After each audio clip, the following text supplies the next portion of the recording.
ஒரு நாட்டில் ஒரு ராஜா தனக்கு பக்கபலமா இருக்கிறதுக்காக கூட துணையா இருக்கிறதுக்காக ஒரு தளபதியை தேடுறாரு.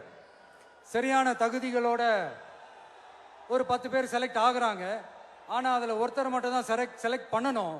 அதனால அந்த ராஜா என்ன பண்றாருன்னா ஒரு டெஸ்ட் வைக்கிறாரு. அந்த 10 பேர் கையிலையும் விதை நெல்லை கொடுத்து இதை நல்லா வளர்த்து கொண்டு வாங்க, ஒரு 3 மாசம் கழிச்சு வாங்கன்னு சொல்லி அனுப்பி வச்சிடுறாரு. 3 மாசம் கழிச்சு வரும்போது அதில் ஒருத்தர் ஆள் உயரத்துக்கு வளர்த்துருந்தாரு, ஒருத்தர் தோல் உயரத்துக்கு வளர்த்துருந்தாரு. அதில் ஒரு 9 பேரும் நல்லா வளர்த்து கொண்டு வந்திருந்தாங்க. ஒருத்தர் மட்டும் வெறும் தொட்டியோடவே வந்தார்.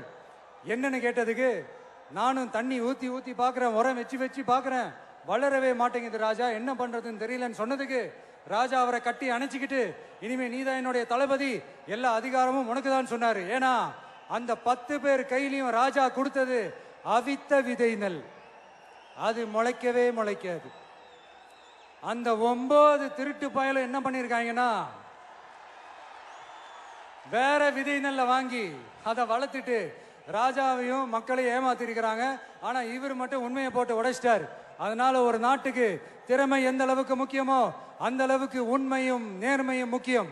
இப்போ நீங்க எல்லாரும் தான் அந்த ராஜா. நீங்க தேர்ந்தெடுக்க போற அந்த தளபதி